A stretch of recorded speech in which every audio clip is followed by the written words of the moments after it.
नमस्कार दोस्तों, हमारी इस इम्पोर्टेंट क्वेश्चंस की सीरीज़ में आप सभी का स्वागत है।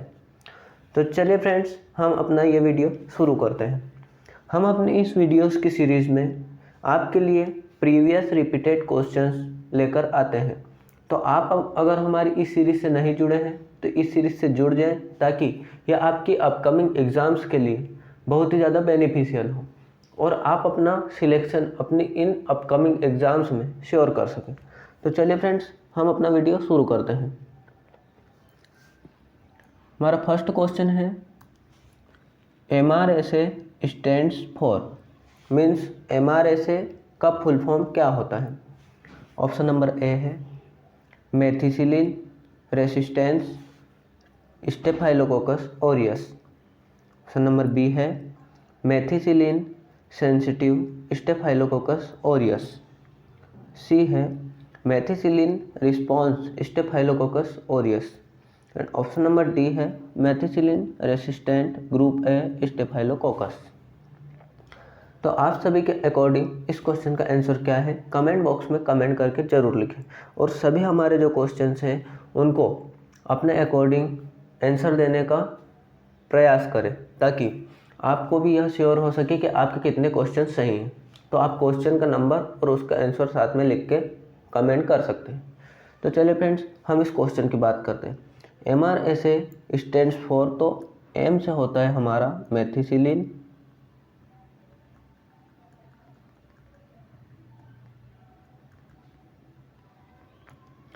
R से होता है रेसिस्टेंट, S से होता है स्टेफाइलोकोकस एंड A से होता है ऑरियस। तो ये ऑप्शन आपको जहाँ पर भी मिले उस ऑप्शन को आप टिक कर दीजिए। तो ये ऑप्शन हमारा है methicillin resistant staphylococcus aureus. Option number ए हमारे इस क्वेश्चन का सही आंसर है।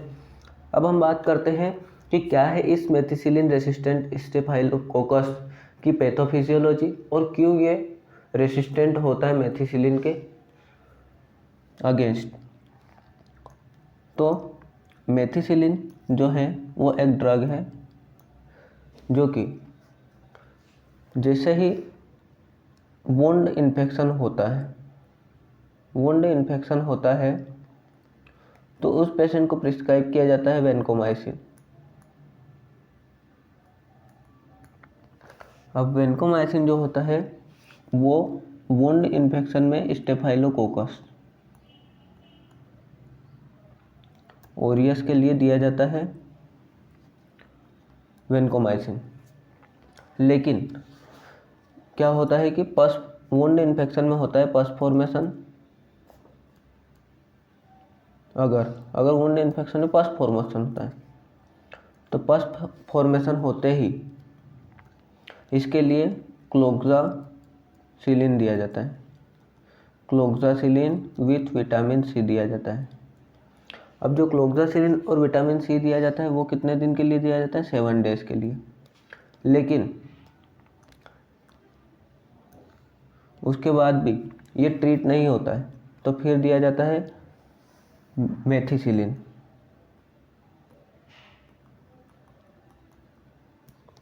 और विटामिन सी वो भी 7 डेज के लिए। लेकिन फिर भी अगर ये पस फॉर्मेशन और वुंड इन्फेक्शन सही नहीं होता है जो कि स्टेफाइलोकोकस ऑरियस के कारण हुआ है, तो फिर ये मेथिसिलिन और विटामिन सी 7 डेज के लिए देते हैं। फिर भी ये जो बैक्टीरियाज हैं ये मेथिसिलिन के अगेंस्ट अपनी पावर जनरेट कर लेते हैं, जिसको बोलते हैं रेसिस्टेंट पावर जनरेट कर लेते हैं। तो ये जो हमारी मेडिसिन है इसका नाम है मेथिसिलिन, इसलिए M, R से रेसिस्टेंट, S से स्टेफाइलोकोकस और A से ऑरियस, ये बैक्टीरिया का नाम है और मेथिसिलिन से रेसिस्टेंट हो जाता है, इसलिए से बोलते हैं मेथिसिलिन रेसिस्टेंट स्टेफाइलोकोकस ऑरियस। सबसे पहले वुंड इन्फेक्शन हुआ, उसके लिए वेनकोमाइसिन दी, लेकिन वुंड इन्फेक्शन सही नहीं हुआ इसलिए, और उसमें पस फॉर्मेशन हुआ, इसलिए उसे क्लोक्सासिलिन प्लस विटामिन सी देते हैं, 7 डेज के लिए प्रिस्क्राइब करते हैं। लेकिन फिर भी वुंड इन्फेक्शन अगर सही नहीं होता है तो उस पेशेंट को मेथिसिलिन प्लस विटामिन सी देते हैं 7 डेज के लिए लेकिन फिर भी इन्फेक्शन सही नहीं होता है, तो उसे बोलते हैं मेथिसिलिन रेसिस्टेंट स्टेफाइलोकोकस ऑरियस, जो कि मेथिसिलिन से रेसिस्टेंट जनरेट कर लेता है। अब MRSA में कौन सी मेडिसिन देते हैं? यदि उस बैक्टीरिया ने MRSA बैक्टीरिया बन गया है, वो मेथिसिलिन रेसिस्टेंट बन गया, तो उसे क्या देंगे? उसे देते हैं उसको देते हैं वेनकोमाइसिन। स्टार्टिंग में हमने क्लोक्सासिलिन दी वुंड इन्फेक्शन के लिए, क्लोक्सासिलिन दी थी, वेनकोमाइसिन नहीं दी थी। अब उसे देते हैं वेनकोमाइसिन, और ये जो वेनकोमाइसिन होती है इसे स्लो इन्फ्यूजन में देते हैं।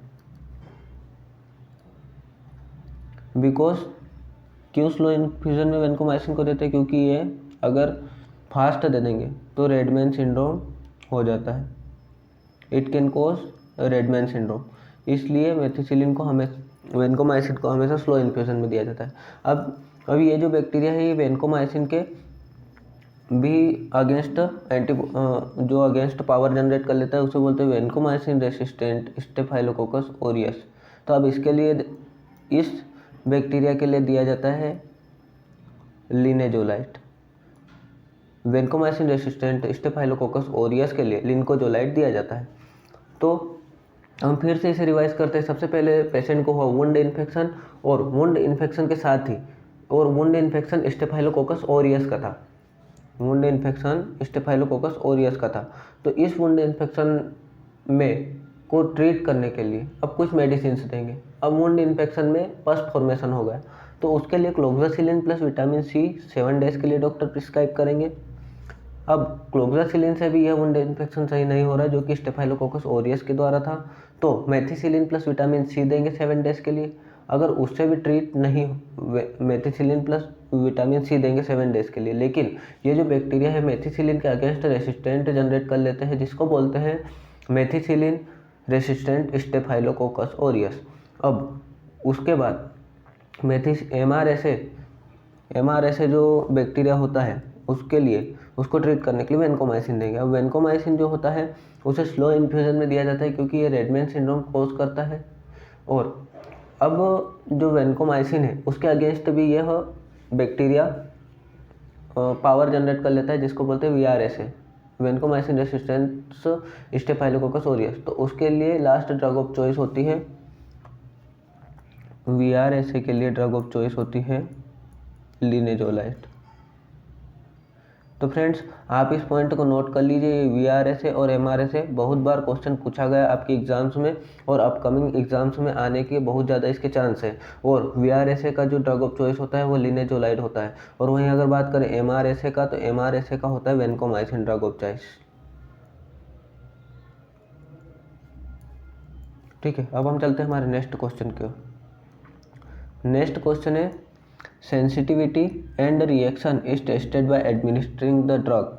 मीन्स जो सेंसिटिविटी होती है और रिएक्शन होता है किसी ड्रग का, वह हमारी बॉडी पर कैसे चेक किया जाता है, ड्रग को कैसे एडमिनिस्टर करके चेक किया जाता है। तो इसके जो हमारे हैं option number A intradermally, B intramuscularly, C intravenously and D subcutaneously. तो इसके लिए इंट्राडर्मली यूज़ किया जाता है सेंसिटिविटी एंड रिएक्शन टेस्ट किसी ड्रग को एडमिनिस्टर करके, ताकि पता चल सके कि पेशेंट इस पर्टिकुलर ड्रग या एंटीबॉडी के लिए कितना सेंसिटिव है और कितनी इसकी बॉडी उसके लिए रिस्पॉन्स कर रही है। अब हम चलते हैं नेक्स्ट क्वेश्चन की ओर। Atherosclerosis and coronary heart disease में ओकर बिकॉज ऑफ, जैसे atherosclerosis and coronary heart disease किसके कारण होती है? इसके हमारे ऑप्शन से हैं। ऑप्शन नंबर A है excessive intake of dietary fibre, option number B है excessive intake of dietary fat, option number C है deficient intake of protein, and option number D है high dietary intake of vitamin. तो जो coronary heart disease, हम अगर बोल सकते हैं कोरोनरी हार्ट डिसीज़, हमारे क्वेश्चन में एथेरोस्क्लेरोसिस भी दिया हुआ है, तो अगर इसकी बात करें एथेरोस्क्लेरोसिस या CHD कोरोनरी हार्ट डिसीज़, ये होती है एक्सेसिव इनटेक ऑफ फैट के ज़्यादा इनटेक करने से हमें एथेरोस्क्लेरोसिस या CHD होती है, हो सकती है, मीन्स चांसेस है। तो अब ऐसा क्यों होता है उसके बारे में हम डिस्कस कर लेते हैं। तो जो फैट होता है, पहले तो हम फैट की बात कर लेते हैं। एक्सेसिव इंटेक से होते हैं एथेरोस्क्लेरोसिस या फिर CHD। तो अगर फैट की बात करें, फैट या फिर lipid, fat also called as lipid, तो अब ये 3 प्रकार के होते हैं, VLDL, HDL, कोलेस्ट्रॉल की बात हो रही है, और LDL कोलेस्ट्रॉल। तो VLDL का फुल फॉर्म होता है very low density lipoprotein, HDL का फुल फॉर्म होता है हाई डेंसिटी लिपोप्रोटीन, और LDL का फुल फॉर्म होता है लो डेंसिटी लिपोप्रोटीन। अब HDL की अगर बात करें, हाई डेंसिटी जो लिपोप्रोटीन होता है वो होता है गुड कोलेस्ट्रॉल, और LDL जो होता है वो होता है बैड कोलेस्ट्रॉल। तो इसे गुड कोलेस्ट्रॉल बोलते हैं। HDL जो high density lipoprotein good cholesterol, यह हमारी बॉडी के लिए अच्छा होता है। वहीं अगर बात करें LDL, तो LDL लो डेंसिटी लिपोप्रोटीन जो कि बैड कोलेस्ट्रॉल के रूप में माना जाता है, और यह हमारी बॉडी के लिए ठीक नहीं होता, इसमें कोलेस्ट्रॉल की मात्रा ज़्यादा होती है। वहीं अगर बात करें जो लो डेंसिटी लिपोप्रोटीन है, यही कॉज करता है increased risk of coronary heart disease and CHD या coronary heart disease and atherosclerosis. अब अगर बात करें फैट के बारे में, अदर फैक्ट्स की, तो फैट जो होता है वो देता है 9 kilo calorie energy of 1 gram. 1 gram fat से 9 किलो कैलोरी एनर्जी हमें मिलती है। ये फर्स्ट बात हो गई, इसका फर्स्ट फैक्ट। वहीं अगर बात करें लिपिड की, तो lipid consist of 10 to 15% of total body weight. Means total body weight का लिपिड 10 से 15% होता है, 10 से 15% टोटल बॉडी वेट का होता है। अब क्लासिफिकेशन की अगर बात करें फैट के, पहले हमने कोलेस्ट्रॉल के टाइप्स देख लिए थे, अब हम बात करते हैं क्लासिफिकेशन ऑफ फैट।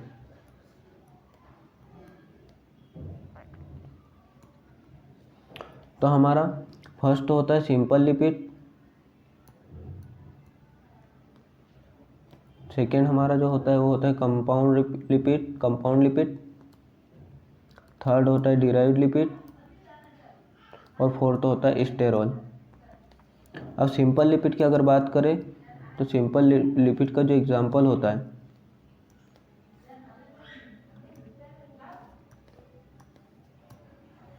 सिंपल जो लिपिड होता है इसका एग्जांपल होता है ट्राइग्लिसराइड। सेकेंड जो हमारा था वो था कंपाउंड लिपिड का जो हमारा एग्जांपल था वो था फॉस्फोलिपिड। थर्ड है डिराइव्ड लिपिड। तो डिराइव्ड जो होता है, डिराइव्ड का हमारे दो होते हैं, ग्लाइकोलिपिड और ग्लाइकोप्रोटीन।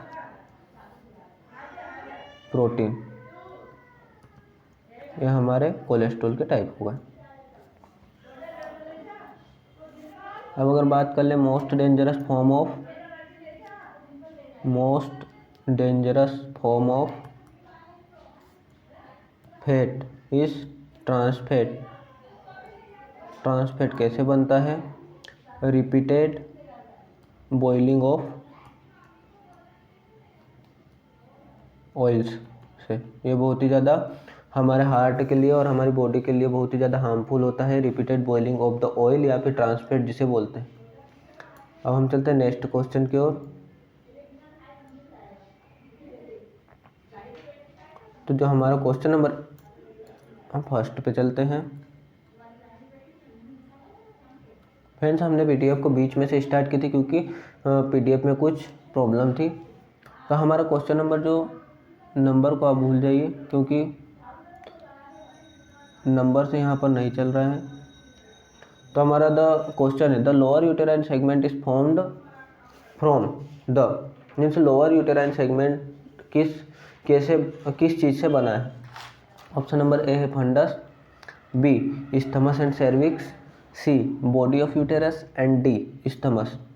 तो लोअर यूटेराइन सेगमेंट किस चीज़ से बना है, इस चीज़ की अगर बात हो रही है तो इस क्वेश्चन का हमारा जो आंसर रहेगा वो रहेगा option number B isthmus and cervix. Lower uterine segment, uterus का लोअर पोर्शन होता है, वो स्टमस और सर्विक्स मिलकर बना होता है। अब इसके बारे में हम बात करते हैं कि ये कैसे होता है। हम इसे डायग्राम से बनाकर समझते हैं कि ये क्या है।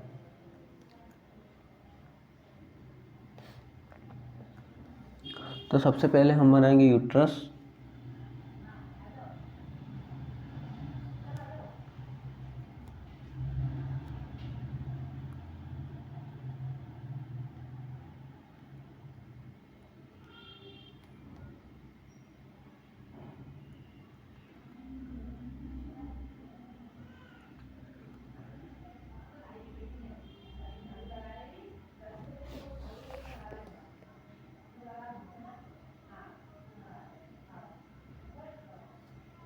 हम इस पर मार्किंग करते हैं।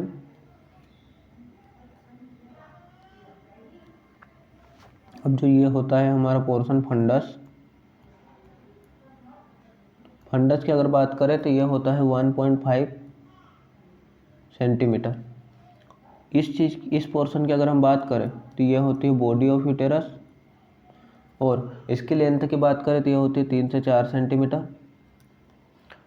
अब ये जो पोर्शन, ये जो जुड़ा हुआ है, जो कि ना तो ऊपर बॉडी ऑफ यूट्रस से है और ना ही सर्विक्स से है, ये वाला यहाँ से जो पोर्शन लग गया है ये होता है सर्विक्स। और ये जो नीचे वाला पोर्शन है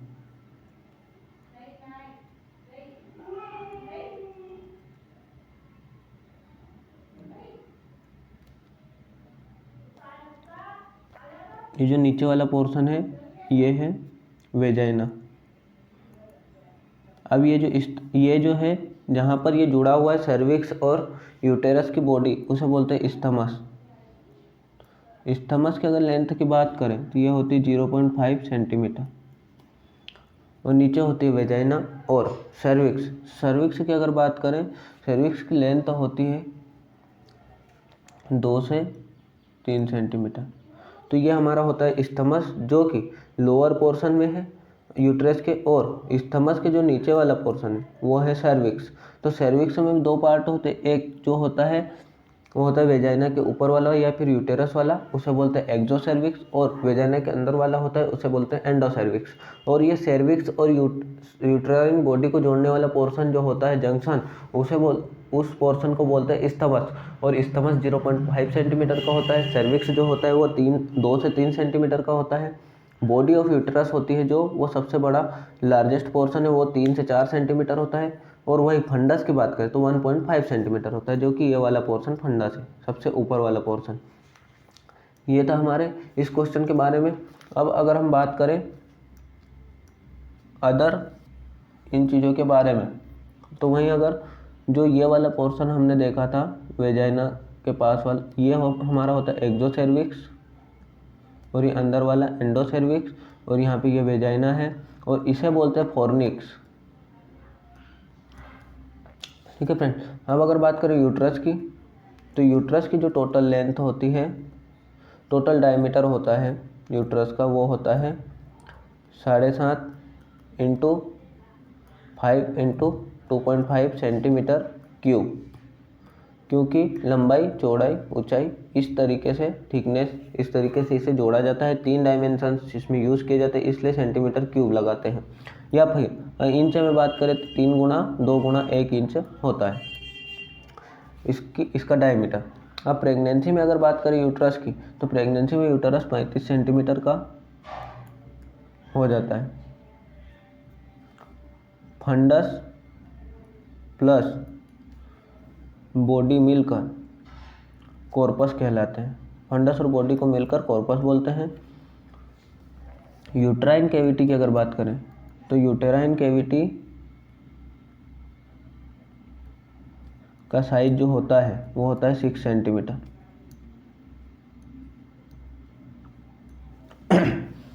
अब पोजीशन की अगर बात करें कि यूट्रस की पोजीशन क्या होती है, बहुत ही ज़्यादा रिपीटेड और इम्पोर्टेंट क्वेश्चन है। पोजीशन ऑफ यूट्रस,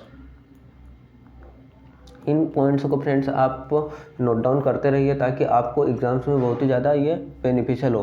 पोजीशन होती है एंटीवर्टेड एंड एंटीफ्लेक्स्ड। अब क्या होता है ये एंटीवर्टेड और एंटीफ्लेक्स्ड, तो इसके बारे में अगर बात करें तो जैसे हम इसे डायग्राम से समझेंगे। ये होती है वेजाइना। अब वेजाइना में ये जो ऊपर वाला पोर्शन है या फिर सेर्विक्स वाला जो यूट्रस का पोर्शन है, लोअर पोर्शन, वो यहाँ से जुड़कर इस टाइप से होता है और यहाँ पर ये होता है फंडस। जो हमारा जो यूट्रस होता है वो आगे की ओर झुका हुआ रहता है और इस यूट्रस का पहले एंगल देखते हैं वेजाइना से। तो यूट्रस का वेजाइना से जो एंगल होता है, मैं आपको दूसरे कलर से समझाता हूँ। यूट्रस का जो वेजाइना से एंगल होता है उस एंगल को बोलते हैं एंटीवर्टेड। एंटीवर्टेड जो कि 90 डिग्री का होता है, जैसे कि फ्रेंड्स आप सभी देख रहे हैं 90 डिग्री का एंगल वेजाइना और यूट्रस के बीच में, तो एंटीवर्टेड।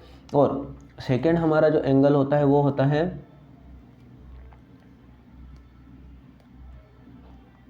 कुछ इस टाइप से। ये वेजाइना है, यहाँ से यूट्रस जुड़ा हुआ है, तो यूट्रस का जो एंगल होता है उसे आप चेक करते हैं फंडस से। मीन्स फंडस से यूट्रस का जो एंगल होता है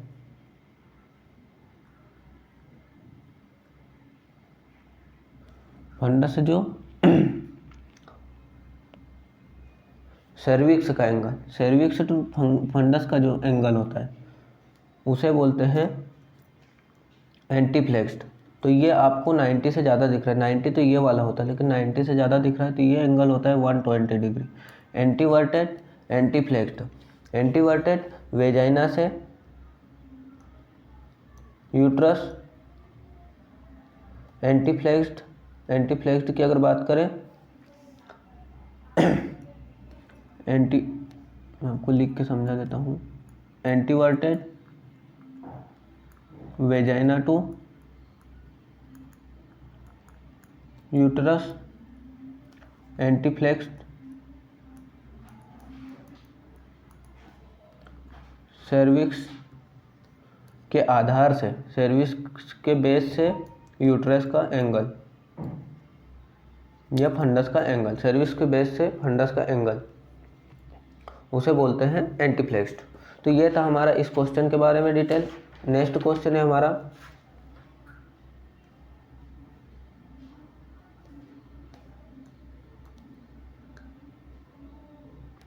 medications used for nausea and vomiting is known as. Means medication जो नोजिया और वोमिटिंग के लिए यूज़ की जाती है उन्हें क्या कहते हैं। ऑप्शन नंबर ए है एनाल्जेसिक्स, बी है एंटीपायरेटिक्स, सी एंटीएमेटिक्स और डी एंटीबायोटिक्स। तो फ्रेंड्स अगर आपको इस क्वेश्चन का आंसर पता है तो कमेंट बॉक्स में कमेंट कर जरूर लिखें, और यदि आपको सभी क्वेश्चंस के आंसर पता है तो आप कमेंट बॉक्स में कमेंट करके ज़रूर लिखें, और नहीं भी पता है तो आप अपनी कोशिश जो करते हैं वो करते रहें। तो इस क्वेश्चन का जो आंसर रहेगा हमारा फ्रेंड्स वो रहेगा option number C antiemetics. Emetics means vomiting से इसे डिफाइन किया गया है। इमेसिस, या अगर आपने एक डिसीज सुनी हो प्रेगनेंसी में हाइपर एमेसिस ग्रेविडम, वो भी यही डिसीज है। तो एमेसिस का मीन्स होता है, एमेसिस जो टर्म यूज़ किया जाता है वो हर जगह यूज़ किया जाता है वॉमिटिंग के लिए ही। अब बात करें तो इस एमेसिस या फिर नोसिया के लिए या फिर वॉमिटिंग के लिए कौन सी ड्रग्स होती है उसकी एग्जांपल्स हम देखेंगे। इसके लिए होती है, इस चीज़ के लिए ड्रग्स होती है क्लोप्रोमाइड, मीटाक्लोप्रोमाइड। वहीं अगर और सेकेंड ड्रग की बात करें डोमपेरिडोन। फ्रेंड्स ये बहुत ही ज़्यादा इंपॉर्टेंट ड्रग्स है जो कि मैं आपको बता रहा हूँ, आप इनको जरूर से नोट डाउन करें। थर्ड होती है ओंडोस्टेरॉन और फोर्थ होती है ग्रेनिस्टेरॉन।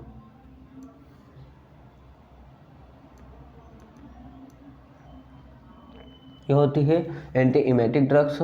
और अगर बात करें एमेटिक एजेंट की जो वॉमिटिंग करवाते हैं, इमेटिक एजेंट्स, तो इसकी अगर बात करें तो इनमें होती है इपोमॉर्फिन और सेकेंड होती है कॉन्सेंट्रेटेड सॉल्ट।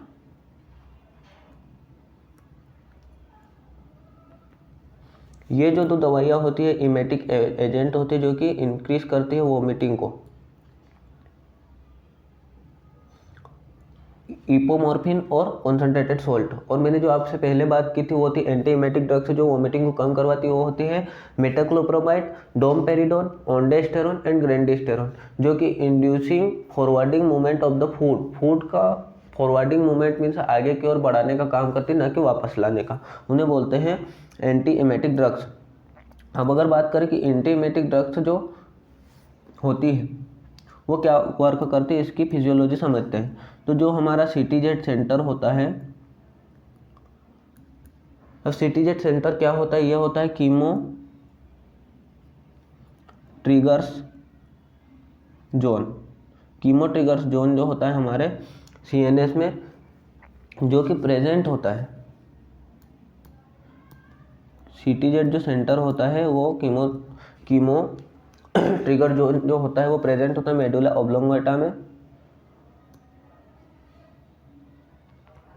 मेडुला ऑब्लोंगेटा जो कि हमारे ब्रेन स्टेम का एक पार्ट है, उसको वहाँ पर यह सीटीजेड सेंटर प्रेजेंट होता है या फिर प्लेस्ड होता है। तो ये सीटीजेड सेंटर जो होता है वो क्या करता है, CTZ centre stimulate reverse peristalsis movement.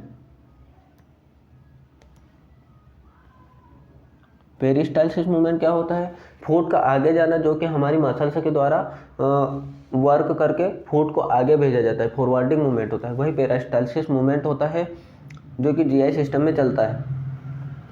तो इस मूवमेंट को क्या करता है, स्टिमुलेट करता है सीटीजेड सेंटर और फिर क्या होती है वोमिटिंग। तो इस सीटीजेड सेंटर को एमेटिक जो एंटी एमेटिक एजेंट्स होते हैं वो इसी को बैंड करते हैं और वॉमिटिंग को रोकते हैं ताकि फॉरवर्डिंग मूवमेंट हो सके किसका, हमारे फूड का, क्योंकि यह रिवर्स पेरिस्टाल्सिस मूवमेंट करवाते हैं, मीन्स वापस पेरिस्टाल्सिस मूवमेंट करवाते हैं। यह होता है यहाँ पर पैथोफिजियोलॉजी। बात करें नेक्स्ट क्वेश्चन की ओर, तो नेक्स्ट क्वेश्चन है diarrhoea, dementia and dermatitis are the symptoms of. में से डायरिया, डिमेंशिया और डर्मेटाइटिस किस बीमारी के सिम्टम्स है, किस डिसीज के सिम्टम्स हैं। तो हमारा इसका ऑप्शन नंबर ए है। फ्रेंड्स हमने पिछले क्वेश्चंस के अदर ऑप्शंस को डिस्कस नहीं किया है, तो हम एक बार उन्हें भी देख लेते हैं।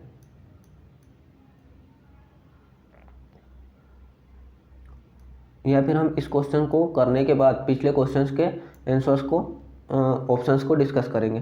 तो डायरिया, डिमेंशिया एंड डर्मेटाइटिस किस डिसीज के सिम्टम है। ऑप्शन नंबर ए है बेरी, बी है पेलेग्रा, सी है स्कर्वी एंड डी है स्टमेटाइटिस।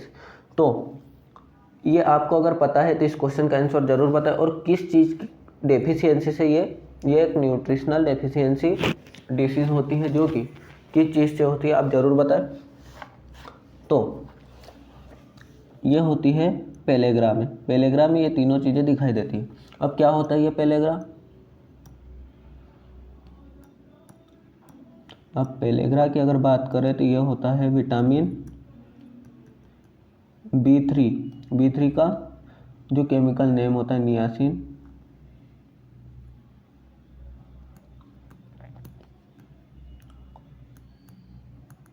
की डेफिशिएंसी से होता है। अब इसमें क्या होता है, इसमें होता है डायरिया, जिसमें कि diarrhoea, dementia and dermatitis.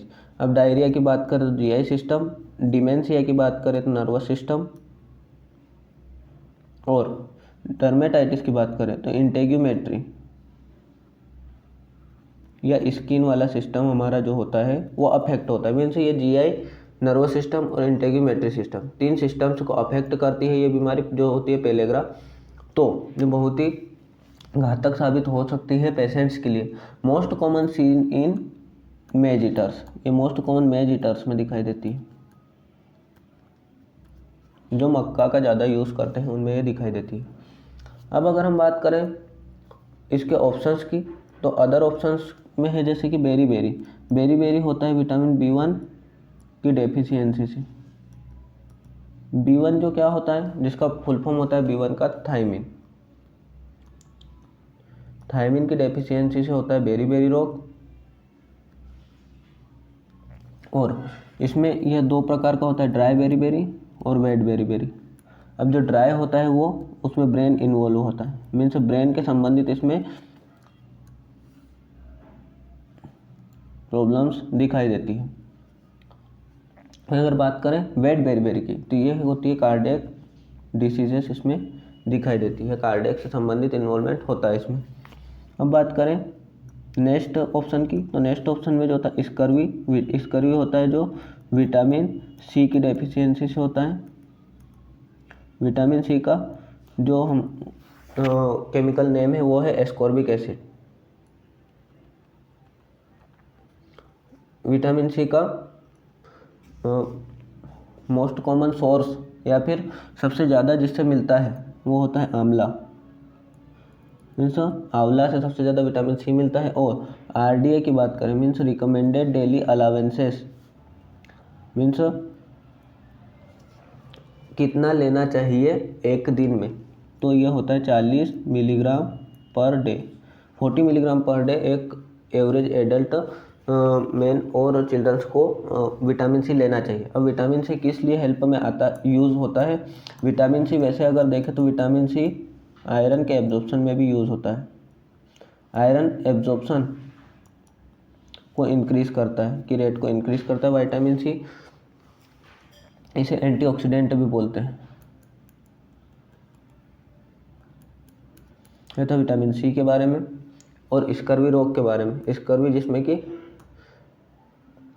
Vitamin C की कमी से होता है, जो कि माउथ की एक बीमारी है, मसूड़ों की टूथ की।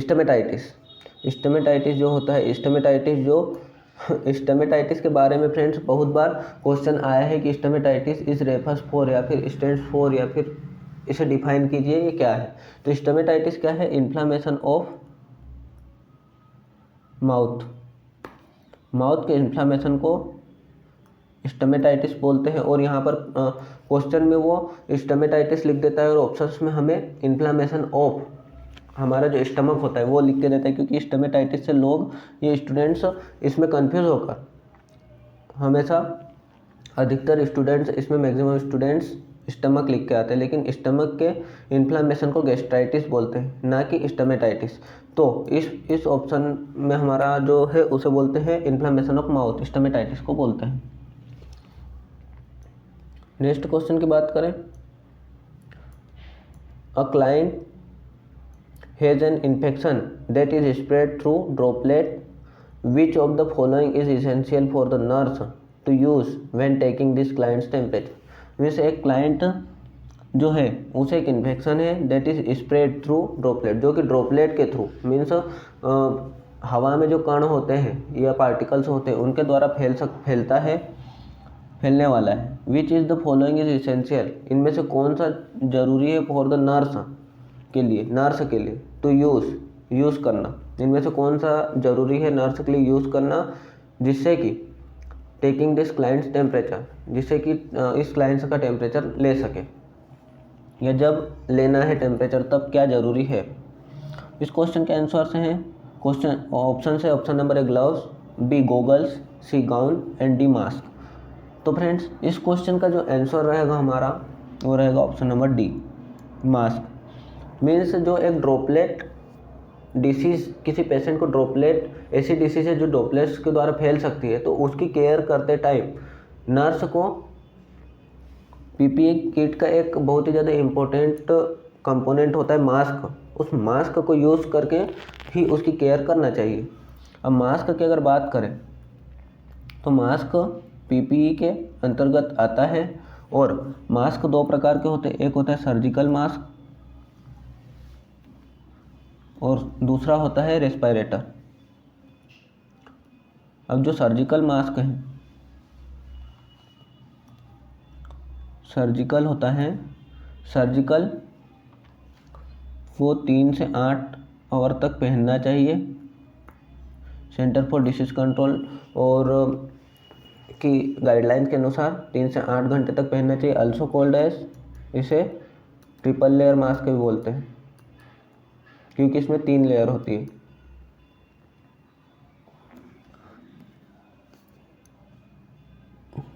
वर्न by all infected persons, all infected persons के द्वारा पहना जाना चाहिए। अब हमारा जो सेकेंड था रेस्पिरेटर। रेस्पिरेटर की अगर बात करें तो रेस्पिरेटर में N95 मास्क भी होता है, और ये N की सीरीज और भी आगे चलती है, जिसमें N डिफाइन करता है not oil resistant. N define करता है नॉट ऑयल रेसिस्टेंट, मीन्स ये ऑयल से रेसिस्टेंट नहीं है, ऑयल को यह मतलब ऑयल को यह क्रॉस करने दे सकता है। वहीं अगर बात करें 95 की, तो 95 is defined as 95% of particles को ये फिल्टर करता है, तो ये N95 मास्क होता है, ये होता है हमारा। तो यहाँ पर मास्क की बात हो गई। नेक्स्ट क्वेश्चन हमारा जो है सबसे लास्ट क्वेश्चन है, जो हमारा क्वेश्चन नंबर 8 है या फिर लास्ट क्वेश्चन है। Pacemaker of uterine contraction is, means uterine contraction के लिए जो पेस मेकर होता है वो क्या होता है, इनमें से कौन सा है? ऑप्शन नंबर ए है SA node, B AV node, C tubal ostia and D Purkinje fibre.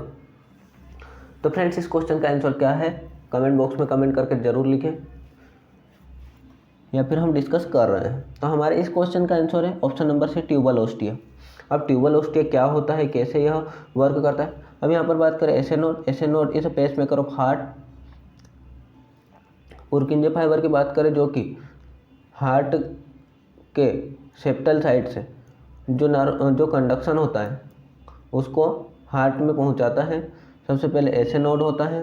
वहीं अगर बात करें एवी नोड होता है, सेप्टल पर होता है, अपर वेंट्रिकुलर साइड या फिर राइट वेंट्रिकुलर में लोअर पोर्शन में सेप्टल पर एवी नोड होता है। एवी नोड से पुरकिंजे फाइबर से यह जो भी कॉन्ट्रैक्शंस होते हैं या कंडक्शन होते हैं वो हार्ट में आगे की ओर पहुंचते हैं।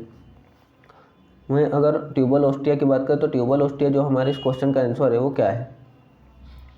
तो ये पाया जाता है यूट्रस में। यूट्रस की बात करें, ये हमारा होता है fundus, that is fallopian tube.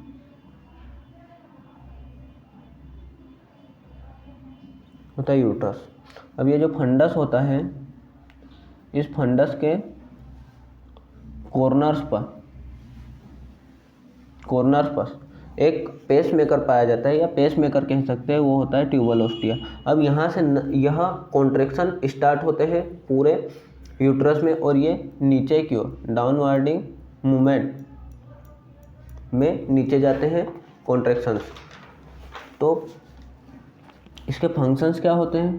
Functions की अगर बात करें, ट्यूबल ओस्टिया के फंक्शंस की अगर बात करें, तो फंक्शंस होते हैं टू जनरेट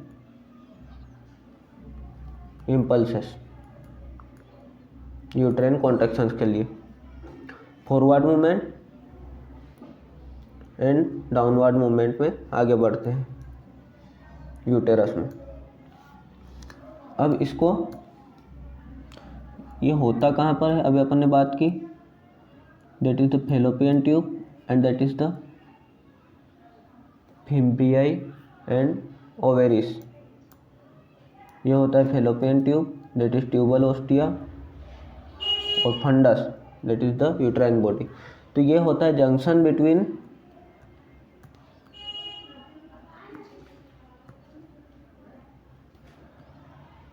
फंडस या फिर uterus and fallopian tube. Utero fallopian junction पर यह पाया जाता है। तो यह होता है हमारा ट्यूबल ओस्टिया। हमने एक क्वेश्चंस के, हमारा जो क्वेश्चन था एनाल्जेसिक्स वाला या एंटीमेटिक्स वाला, उसमें हमने ऑप्शंस की बात नहीं की थी, तो इसके ऑप्शंस के बारे में भी हम थोड़ा सा डिस्कस कर लेते हैं। इसके जो ऑप्शंस हैं उनमें है, इसका आंसर तो था एंटीएमेटिक। अगर बात करें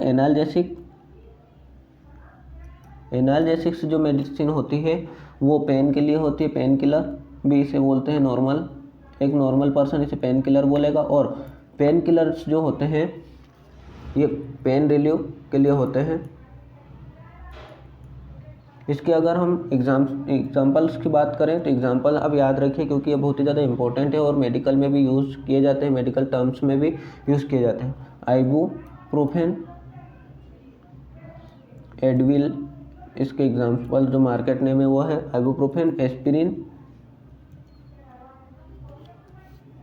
एंड थर्ड है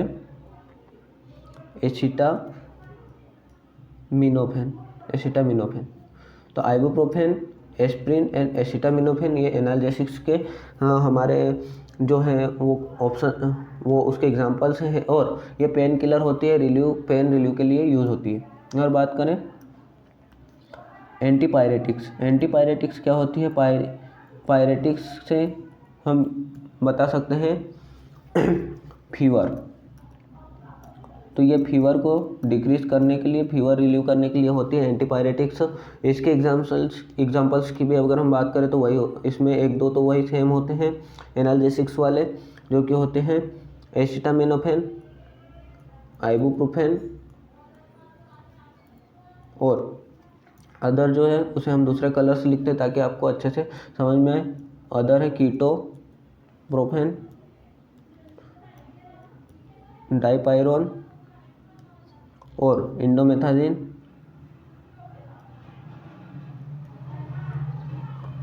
सेलिक्सिब या सेलिब्रेक्स, ये भी इस एंटीपायरेटिक्स की ही कैटेगरी में आते हैं। नेक्स्ट ऑप्शन की अगर बात करें तो एंटीबायोटिक्स की अगर बात करें, ये बैक्टीरियल इन्फेक्शन को ट्रीट करने के लिए यूज़ की जाती है एंटीबायोटिक्स। ये या तो कैसे वर्क करते, बाय किलिंग द बैक्टीरिया, या फिर इनहिबिट देयर प्रोसेस, उनके प्रोसेस को इनहिबिट देयर ग्रोथ प्रोसेस, उनके ग्रोथ को रोककर, या फिर बैक्टीरिया को किल करके यह मेडिसिन बैक्टीरियल इन्फेक्शन के अगेंस्ट वर्क करती है और ट्रीट करती है बैक्टीरियल डिसीज़ को। अगर इसकी एग्जांपल्स की बात करें तो इसके होते हैं पेनिसिलिन, जो कि बहुत ही ज़्यादा इम्पोर्टेंट भी है और बहुत ही ज़्यादा पूछी जाने वाली होती है। इसके पेनिसिलिन के भी अगर एग्जांपल्स की या मार्केट नेम की बात करें तो एमोक्सिसिलिन और एम्पिसिलिन होती है। अब ये पेनिसिलिन जो होती है वो फर्स्ट एंटीबायोटिक है, और इसको किसने खोजा था? इसको डिस्कवर किया था अलेक्जेंडर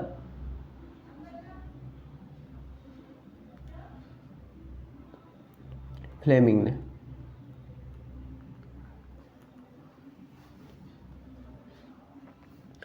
वहीं अगर सेकेंड की बात करें तो वो होता है सिप्रेक्सोन,